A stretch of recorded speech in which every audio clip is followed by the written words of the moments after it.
21 bermain-main denganku. 1. Qin Ziyi telah bertemu dengan Gu Yuseng secara tidak terduga selama 3 kali berturut-turut dalam jangka waktu 1 hari saja. Kali pertama, ketika mereka berada di jalan raya dekat bandara, dan ia menaikkan kaca jendela mobilnya seketika setelah melihat Qin Ziyi. Kali kedua, pada saat pesta makan siang, secara tidak sengaja ia menumpahkan anggur pada lengan baju Gu Yuseng, dan Gu Yuseng pun menarik diri dari kursinya dan meninggalkan acara. 2 kebetulan pertama sudah cukup untuk membuktikan tingkat jijik yang tinggi untuknya setiap kali dia muncul di depan Gu Yuseng. Lebih dari itu, ia tampak sangat tidak sabar terhadap Qin Ziyi. Memikirkan hal ini, Qin Ziyi rasanya ingin kembali ke mobilnya dan segera pergi. Pada saat ini, Zhou Jing, yang meminta tumpangan ini, berjalan keluar dari villa. Ia melambaikan tangannya dengan panik begitu melihat Qin Ziyi, yang sedang berdiri di samping mobilnya, dan berteriak dengan gaduhnya, "Xiaokou, aku di sini." Gu Yuseng, yang sedang menerima telepon, mengerutkan kening dan memiringkan kepalanya sedikit, melemparkan pandangan sekilas ke tempat di mana Qin Ziyi sedang berdiri. Bahkan dari kejauhan, Qin Ziyi masih dapat dengan jelas merasakan Gu Yuseng yang menjadi muram begitu dia melihat sekilas keberadaan Qin Ziyi. Qin Ziyi merasa sangat kecewa hingga ia lupa menjawab panggilan Zhou Jing. Melihat tidak adanya tanggapan dari Qin Ziyi, Zhou Jing merasa tidak sabar hingga ia berjalan dengan sempoyongan keluar dari villa. Zhou Jing minum begitu banyak sampai ia hampir tidak bisa mengendalikan dirinya. Setengah perjalanan menuju jalan, ia tersandung dan langsung terjatuh ke tanah. Ya, Qin Ziyi sebenarnya takut pada Gu Yuseng, tapi walau begitu, ia tidak ragu untuk berlari ke halaman di mana Zhou Jing terjatuh. Untungnya, Zhou Jing tidak mengalami luka yang serius karena ia terjatuh di bidang kecil yang berumput. Qin Ziyi bersusah payah memastikan Zhou Jing dapat berdiri, ia tidak berani melihat kepada Gu Yuseng, yang berada beberapa kaki saja darinya. Yang bisa ia lakukan adalah membersihkan tanah dari tubuh Zhou Jing, dan mencoba membawanya pergi dari villa.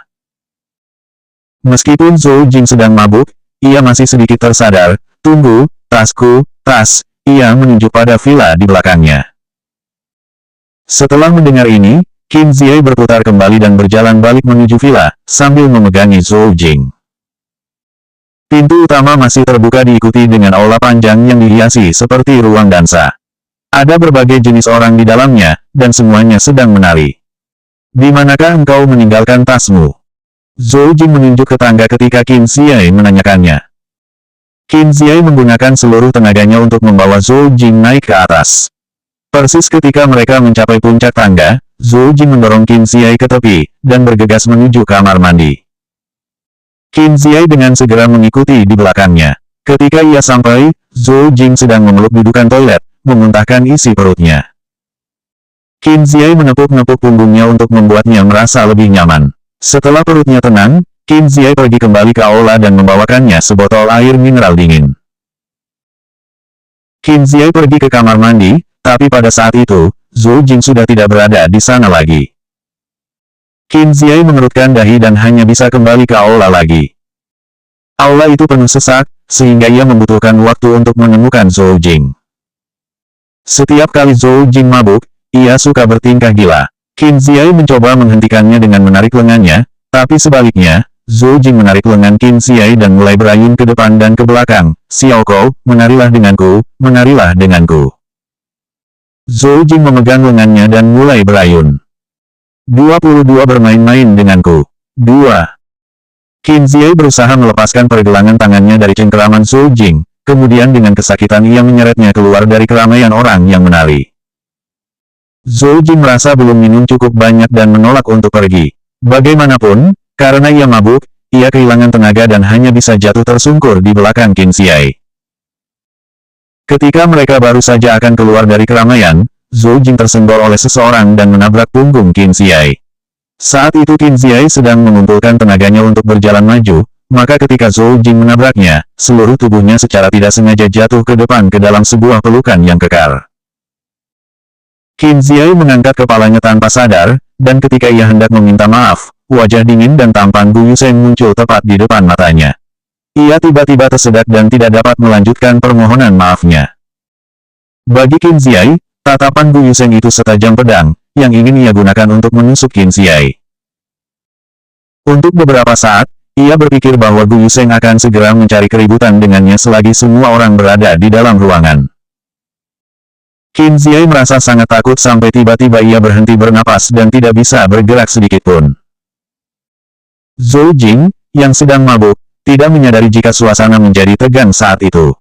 Ia cegukan dan bergumam terus-menerus, "Xiao Kou, menarilah. Menarilah denganku." Kesadaran Qin Ziai mulai kembali, ia menyadari jika tatapannya masih kepada dada Yuseng, maka ia mundur beberapa langkah. Segera setelah Qin Ziai lepas dari sentuhan tubuhnya, ia pun mundur seperti yang Qin Ziai lakukan. Satu-satunya perbedaan yang ada di antara mereka adalah bahwa Qin Ziai masih berdiri di sana, tetapi Gu Yuseng sudah pergi menjauh. Setelah peristiwa tabrakan tadi, Qin Ziai semakin ingin menyeret Zhou Jing pergi. Sambil menyeret Zhou Jing, ia tidak dapat naik ke atas, jadi ketika tidak sengaja ia berpapasan dengan Lu Bancheng, ia membiarkannya mengurus Zhou Jing. Qin Ziai kemudian bertanya padanya di ruang yang manakah tas tangan Zhou Jing ditaruh dan ia segera berlari ke atas. Tas tangan itu berada di sebuah ruangan yang berada di bagian barat paling jauh dari villa, di lantai 2. Pintunya setengah tertutup. Dibandingkan dengan keriuhan di lantai bawah, tempat ini luar biasa hening. Qin Ziai melihat dari celah pintu bahwa tidak ada siapapun di situ. Di atas sofa berseberangan dengan pintu ada beberapa tas tangan. Ia mengenali Louis Vuitton merah milik Zhou Jing. Setelah memastikan bahwa ia sudah menemukan ruangan yang tepat, ia mendorong pintu hingga terbuka dan segera berlari masuk ke dalam ruangan. Ketika sampai di sofa, ia baru menyadari ada seseorang yang sedang duduk di kursi di bagian terdalam dari ruangan itu. Itu adalah Gu Yuseng, yang baru saja bertabrakan dengannya di lantai bawah. Ini bisa dikatakan sebuah kebetulan jika saja mereka hanya bertemu 1 atau 2 kali dalam satu hari, tetapi 3 atau 4 pertemuan berturut-turut membuat Qin Ziai saja merasa seperti sebuah takdir, begitu juga dengan Gu Yuseng. Akan tetapi, ia sudah terlanjur masuk, dan akan terlihat aneh jika ia berbalik. Qin Ziai menggigit bibirnya, berpura-pura tidak melihatnya. Ia bergegas menuju sofa dan mengambil tas tangan Zhou Jing. 23 bermain-main denganku. 3. Qin Ziai hampir tidak bisa melangkah saat telepon berdering di belakangnya. Telepon diangkat dengan cepat. Qin Ziai tidak bisa menebak siapa yang sedang berbicara dengannya atau apa isi percakapannya, tetapi secara tiba-tiba, Gu Yuseng marah dengan berapi-api. Tanpa mengatakan apapun, ia melempar telepon yang sedang dipegangnya ke arah Qin Ziai. "Liang Dozhou, apa yang sebenarnya kau inginkan? Kapan engkau akan menghentikan semua ini?" Telepon itu, disertai oleh kekuatan yang dahsyat, melayang sangat dekat sampai hampir menyambar telinga Qin Ziai dan akhirnya menabrak lemari kaca tepat di depannya. Dengan benturan yang keras, kaca tersebut hancur berkeping-keping di lantai. Situasi yang selalu ia khawatirkan akan terjadi. Kakinya seperti agar-agar, hampir terjatuh ke lantai. Ia tidak berani memutar badannya kecuali untuk berjalan menuju pintu dengan kaki gemetar. Sebelum ia sampai ke pintu, sikunya dipegang oleh Gu Yuseng. Dengan kekuatan yang sangat keras, ia ditarik dengan tiba-tiba kembali ke kamar. "Bagus sekali, keahlianmu semakin baik, Mencoba main-main denganku, bekerja secara bersamaan pada kedua pihak. Menunjukkan dirimu di depanku sepanjang hari itu rupanya belum cukup, sekarang kau bahkan." Ia tampak terbakar amarah, dadanya bergerak naik dan turun, tetapi kemarahannya terhenti di tengah jalan. Ia terdiam beberapa saat sebelum memegang pergelangan tangan Qin Ziai dan menyeretnya ke kamar mandi. Pintunya ditutup dan dikunci. Ia tampak seperti orang gila, menerkam Qin Ziai, mengoyak pakaiannya menjadi potongan-potongan. Setiap kali mereka bertemu, Gu Yuseng selalu tampak kesal, tetapi tak satu pun dari pertemuan itu yang sedemikian menakutkannya seperti saat ini. Mata Gu Yuseng membelalak, urat-urat di dahinya terlihat dengan jelas. Raut wajahnya yang ganas tampak seperti ia akan menguliti Qin Ziai dalam keadaan hidup kapan saja. Rasa sakit yang diakibatkannya saat ini bahkan lebih buruk daripada 2 waktu sebelumnya. Qin Ziai tahu ia melakukannya dengan sengaja. Qin Ziai mencoba menggunakan cara yang sama seperti sebelumnya, menghitung, untuk mengalihkan perhatiannya dari rasa sakit dan malu yang Gu Yuseng berikan, tapi kali ini cara itu tidak berhasil. Beberapa kali ia hampir menangis, memohon ampun, tetapi pada akhirnya, ia menggigit bibir dan menelan tangisnya.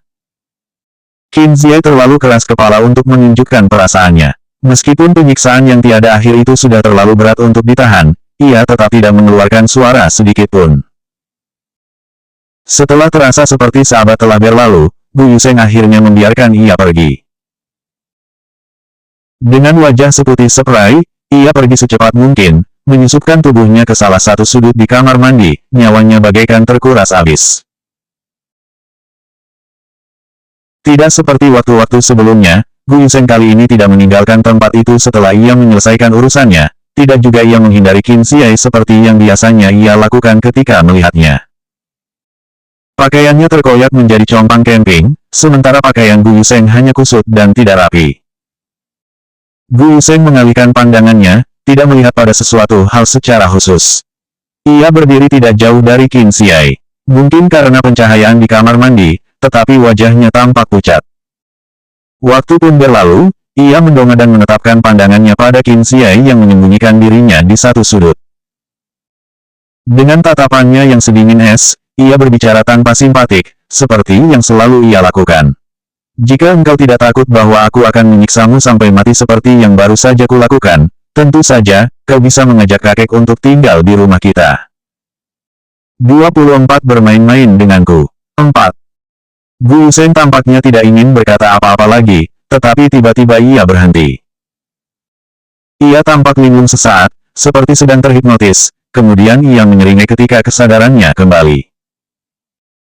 Tawanya sangat singkat, seperti tawa sebelumnya yang ditujukan pada Qin Ziyi, tapi ada sesuatu yang berbeda untuk hal ini. Ketika ia tertawa, sedikit keputusasaan dan kesedihan tampak di matanya, seolah-olah ia tidak mempunyai jalan keluar dari masalahnya. Bagaimanapun, emosi itu terlihat dari ekspresi mukanya yang dingin. Ia mengangkat tangannya, merapikan pakaiannya, membuka pintu, dan berjalan menjauh. Setelah pintu tertutup kembali, Qin Ziyi mengedipkan mata dan mengangkat kepalanya, yang terbenam di antara lututnya. Qin Ziyi takut jika ada seseorang yang tiba-tiba masuk ke dalam kamar mandi, maka ia menggeser tubuhnya yang sakit ke pintu, dan menguncinya lagi. Bahkan gerakan yang sederhana seperti itu saja hampir menghabiskan seluruh tenaga dari tubuhnya. Ia jatuh tersandar pada pintu yang dingin dan perlahan kembali ke lantai. Qin Ziyi telah terduduk kaku di sana untuk waktu yang lama ketika akhirnya ia mulai pulih dan bisa mengumpulkan kembali sedikit kekuatannya. Bajunya compang camping sehingga tidak bisa lagi menutupi seluruh bagian tubuhnya. Ketika tadi ia ditarik ke kamar mandi oleh Gu Yuseng, tas tangan Zhou Jing tertinggal di luar, jadi tidak ada telepon seluler di sekitarnya dan ia tidak dapat menghubungi siapapun. Tidak tahu apakah pesta di lantai bawah sudah berakhir, ia tidak berani meninggalkan kamar mandi, karena ia takut seseorang akan menemukannya tampak berantakan seperti ini. Di sebelah bak rendam, ada sebuah jendela kecil. Qin Ziyi sendirian di dalam kamar mandi, menatap langit melalui jendela itu. Ia tidak mendengar bunyi apapun sampai malam berganti menjadi subuh. Pelayan di villa yang bertanggung jawab untuk membersihkan villa mengetuk pintu. Dari apa yang dikatakan si pelayan, Qin Ziyi tahu bahwa pesta telah usai dan semua tamu sudah pergi. Qin Ziyi merasa lega, kemudian meminta si pelayan untuk membawakannya pakaian ganti. Sebelum pergi, ia tidak lupa membawa pakaiannya yang telah dicabik-cabik oleh Gu Yuseng. Ketika ia sampai di rumah, ia berjalan langsung ke lantai atas tanpa makan malam, pergi ke tempat tidurnya setelah mandi. Walaupun ia berada di tempat tidur, ia tidak bisa tertidur. Dengan mata tertutup, ia tidak bisa berhenti memikirkan apa yang dikatakan Gu Yuseng sebelum ia pergi. Jika engkau tidak takut bahwa aku akan menyiksamu sampai mati seperti yang baru saja kulakukan, tentu saja, kau bisa mengajak kakek untuk tinggal di rumah kita. Hanya dalam beberapa detik, Qin Ziyi mengerti apa yang telah terjadi. Ketika ia mengambil tas tangan Zhou Jing dan hendak keluar, itu adalah kakek yang berbicara dengan Gu Yuseng melalui telepon. Meskipun ia tidak mendengar kata-katanya langsung, ia yakin kakek mengatakan pada Gu Yuseng bahwa ia akan tinggal bersama mereka di villa untuk beberapa waktu. Hari itu, Qin Ziyi menumpahkan anggur di lengan bajunya, bertabrakan dengannya, dan bergegas masuk ke dalam ruangan di mana Gu Yusheng sedang berada sendirian. Ia pasti telah berpikir kalau Qin Ziyi melakukan semua ini dengan sengaja. Karena itulah, telepon kakek tanpa diragukan lagi membuat semuanya bertambah buruk, dan benar-benar menambah kemarahannya. 25 bermain-main denganku. 5. Penghinaan dari Gu Yusheng sudah berlebihan bagi Qin Ziyi, dan bukan saja ia marah dengan hal ini juga berarti semakin bertambah masalah untuknya. Berhari-hari sebelumnya, ia telah terbang ke Amerika untuk menghindari Gu Yusheng dan untuk mencegah situasi bertambah buruk. Sekarang, segala kebetulan setelah kepulangannya ini telah menyusahkannya, dan semua usahanya yang terdahulu menjadi sia-sia. Bagaimana jika kakek benar-benar datang dan tinggal untuk beberapa hari?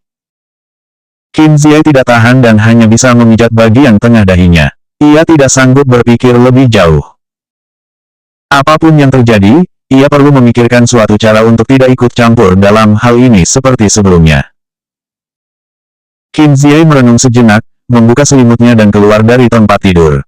Ia bergegas menuju tumpukan naskah di meja riasnya, mengambilnya, membalik-balik halamannya dan membaca setiap naskah yang ada di tempat tidurnya.